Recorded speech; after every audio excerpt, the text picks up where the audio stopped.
So Dave, how's your withdrawal process going? I mean, you're off all the meds, but how's that been going for you?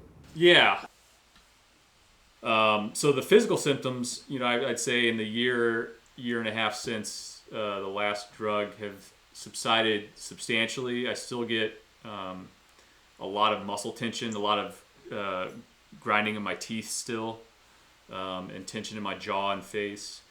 The cognitive stuff, I would say, has not gotten that much better. I've just come to terms with what it is for now, and hope that over the long run things may get better, or at least they won't get any worse for a while.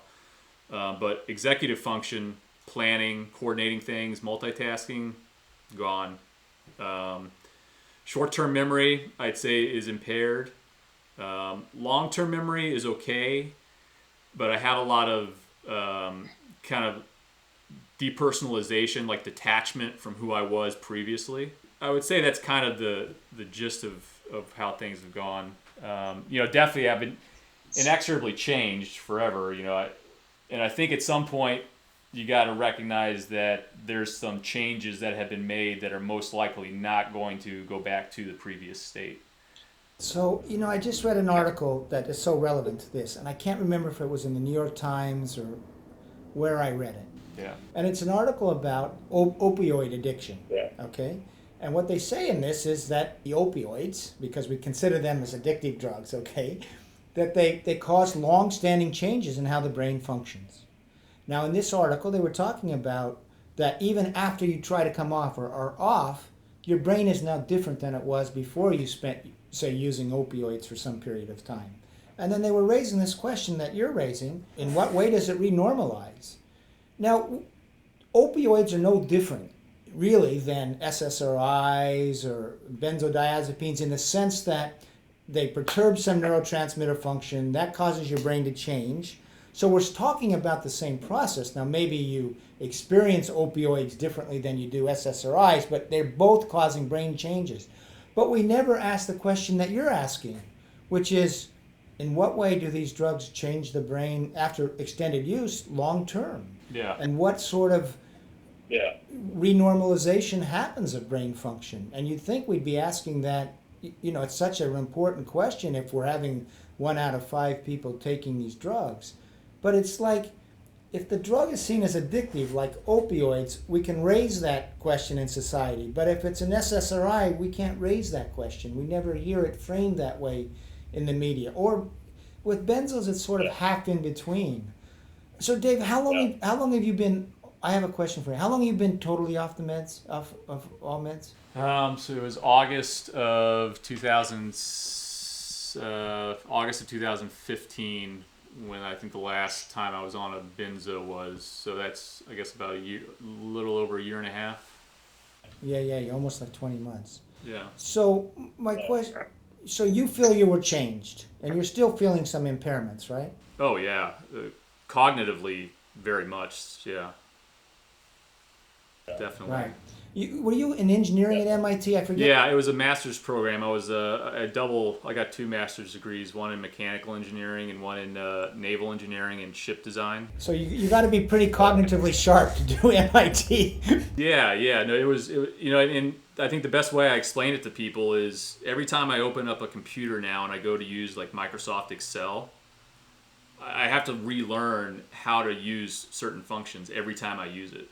There's no kind of recall memory. There's no fluid, path of thought from one to the next. It's just kind of, okay, you're in this situation. Yeah. Now what do you do? Okay. And so it's, I can muddle my way through it. I've been working part-time, to stay financially stable. But it hasn't been easy. And most certainly has not been what I foresaw for myself. In terms of career path. So when you tell this to people around you, about this sort of enduring impairment, or even to doctors, what do they tell you? What's their response? Do they believe you? Yeah, I would say, I would say the overwhelming majority don't believe me and are not even open to the consideration that it could be potentially related to the a long-term exposure to the drugs. Even so, my family, I've distanced myself from my family, my mom and my brothers, because they will not accept my side of the experience. They will not, they won't understand that what I'm saying to them are rational observations of what I went through, and they would rather believe in the medical model. So my wife initially believed the doctors,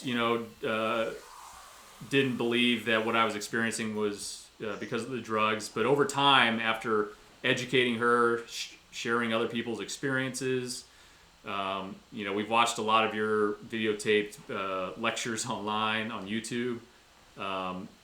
She's come around, and she's a special ed teacher, and she deals with a lot of kids who are on these drugs at young ages. But yeah, I would say overwhelmingly it's been what you experienced. It could not have been from the drugs, and what you're continuing to experience is most likely not from the drugs. So it's very disheartening. And honestly, the physical torment and the cognitive torment was bad. But what was pushing me closer to the edge of, I got locked up in a psych ward. I was pretty close to harming myself. What pushed me to that edge and almost over that edge was the fact that nobody around me would listen or believe. Nobody. Not even people I trusted for my entire life. My brothers, my mom, my wife. And when you feel that isolated and you're that physically and cognitively impaired and sick, I fully grasp why so many people are ending their lives from exposure to these drugs. And people commit suicide for a variety of different reasons, but I am fully believe with every ounce of energy I have that a lot of people, a lot of the suicides we're seeing today are because of the exposure to the drugs and experiences similar to mine. But Yeah, Dave, what you just talked about is, I think it's so underappreciated about how you have an experience, right? And that's your authentic experience. And actually, your experience is supported by the science. That's the truth of the matter. It's in the science everywhere. And yet, even though it's your authentic experience, and even though it's supported by science, so much of the other society lives in another narrative. And now, just what you described, Dev, you move into a different belief system, so to speak, or a different understanding. And this isolation that happens between family members and loved ones it's another sort of adverse effect or side effect or iatrogenic effect of this whole narrative we have around the drugs as being so helpful and that sort of thing. And then whenever there's problems, it's this mental illness that somehow exists in a person. It isolates people. It's yet another example, another part of how this whole story does harm to people. I hear this all the time. Breakups with family, with parents. Parents say, no, you need to take these meds. And doctors are saying, and no, that couldn't be happening to you. And in some ways, there's nothing that drives people crazier than saying that the reality you live isn't real. You know what I mean? Yeah. So in some ways, you could look at yourself as really, recovering from a brain injury. Oh, right? yeah. But the good thing is the brain does continue to change. There's a group called Mind in the UK. And they really started tracking people coming back from withdrawal syndromes and all. And they're saying that if people just keep going, like 3, 4, 5 years, that 5 years out, they're often saying, okay, now I'm getting back to who I was. Yeah. That there's this long, steady recovery, including in terms of cognition, processing information, that sort of thing. But that's sort of what they're saying sometimes. It's like a 5-year recovery process. If you've been on these meds like you were for a longer times and many meds, that so it's a good news, bad news thing. The good news is they see this steady continuing recovery. Yeah. The bad news is it's a haul. Yeah. And that's that's the realization. That's exactly how I framed it to myself in the worst of times when I became, aware of what had really happened to me. I said, Dave, you've experienced a brain injury of sorts. The brain is very powerful. It's shown, its abilities to bounce back in horrific injuries, strokes and whatnot. So all you got to do is give it time. And that, and unfortunately, the rest of society doesn't want to give anybody time, right? We want things now. We want the immediate solution. And I just had to tell everybody around me, give me Right. time.